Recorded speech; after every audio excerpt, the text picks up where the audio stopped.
हजार आदमी के मौत का गुनहगार समझते हुए शेख हसीना को फांसी की सजा सुनाई है।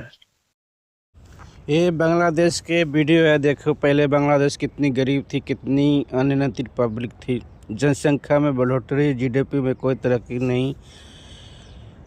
ये हालत था पहले बांग्लादेश का। लेकिन इसको सुधार करते हुए शेख हसीना ने मेहनत से बांग्लादेश की तस्वीर बदल दिया। अब ये देखो तस्वीर बांग्लादेश की अब ऐसी हो गई है, तरक्की के रास्ते पर फराटेदार से चल रही थी। ऐसा हो गया था पर कैपिटा इनकम में पाकिस्तान से भी आगे निकल गया था बांग्लादेश। और कपड़े के एक्सपोर्ट में, कॉटन के एक्सपोर्ट में भारत से टक्कर ले रही थी। इसकी जीडीपी में आश्चर्यजनक उछाल आया था, तरक्की के रास्ते पर था। लेकिन कट्टरपंथियों ने ऐसा चाल चला कि फिर बांग्लादेश की वही स्थिति आ गई, गरीबी और पर कैपिटा इनकम भी नीचे हो गया। शेख हसीना के फांसी की सजा। अब इंडिया क्या करेगा? इंडिया दुविधा में फंस गया है। कारण ये है कि बांग्लादेश के साथ इंडिया का प्रत्यर्पण संधि हुई है। इसका मतलब ये हुआ कि कोई बांग्लादेश के वांटेड है, अपराधी है, किसी को सजा सुना दी गई है या वैसे भाग गया है और इंडिया ने पकड़ रखा है, इंडिया के पास शरण ले रखा है, तो उसको वापस करना पड़ेगा। यही बात इंडिया और बांग्लादेश पे लागू होता है कि अगर इंडिया का कोई अपराधी बांग्लादेश में छुप गया है और अगर बांग्लादेश में कोई पकड़ा जाता है तो इंडिया को हैंड ओवर कर देगा। प्रत्यर्पण संधि का यही मतलब होती है। अब इसी दुविधा में केंद्र सरकार कोई बीच का रास्ता निकाल ले कि अब क्या करें।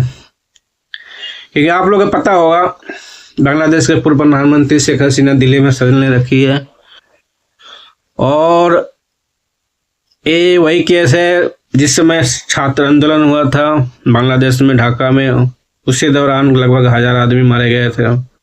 उसी के सिलसिले में केस हुआ था कि ये शेख हसीना की वजह से 1000 स्टूडेंट का जान चली गई। उसी के सिलसिले में विशेष अदालत ने 1000 आदमी के मौत का गुनहगार समझते हुए शेख हसीना को फांसी की सजा सुनाई है। शेख हसीना जी के बारे में आप जान लें।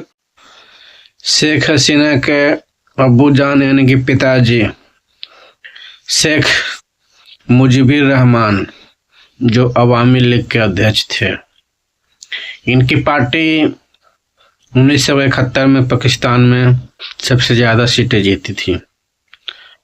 लेकिन पाकिस्तान का, खासकर लाहौर के पंजाबी अपने आप को मुसलमान कहते हैं, वो लोग इनको सरकार बनाने नहीं दिया। उनको मानना था कि बंगाली है, छोटे कद के, काले हैं, पाकिस्तान के उच्च पद पर नहीं बैठ सकते हैं। इसी के बाद इनके पिताजी शेख मुजीबुर रहमान ने आंदोलन शुरू कर दिया। इनके पिताजी ने इंडिया से मदद मांगी तो उस समय का प्रधानमंत्री इंदिरा गांधी ने इनको मदद किया 1971 में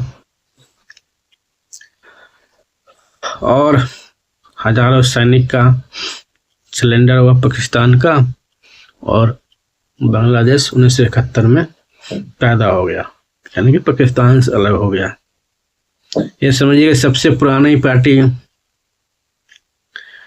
जो बांग्लादेश का बनाया, आज उसकी बेटी का उसी देश ने फांसी की सजा सुना दिया। बेटा अपना देखो बाय गॉड, इस समय तो एक दुखद घटना है क्योंकि शेख हसीना इंडिया के सपोर्ट में रहती थी, इंडिया के लिए कुछ करती थी, लेकिन वहाँ के बांग्लादेश के कट्टरपंथियों का ये चुभ रहा था। यही कारण था कि कहने का तो छात्र आंदोलन था, लेकिन वो आंदोलन विशेष तौर पर शेख हसीना को हटाने के लिए ही था। बाकी आप देखते हैं अब इंडिया को, भारत सरकार के क्या राय बनता है, शेख हसीना को वापस करता है कि नहीं करता है। लेकिन इस संधि में एक पॉइंट और भी है कि भारत सरकार वापस भी नहीं कर सकता है। संधि में यह भी है कि अगर कोई राजनीतिक द्वेष से अगर सजा सुनाता है तो उस अपराधी को वापस नहीं कर सकता। ये दोनों देश पर लागू होता है, इंडिया पर भी। तो इंडिया के भी मानना यह है कि ये राजनीतिक प्रति द्वेष की वजह से सजा सुनाई गई है, पक्षपात हुआ है शेख हसीना के।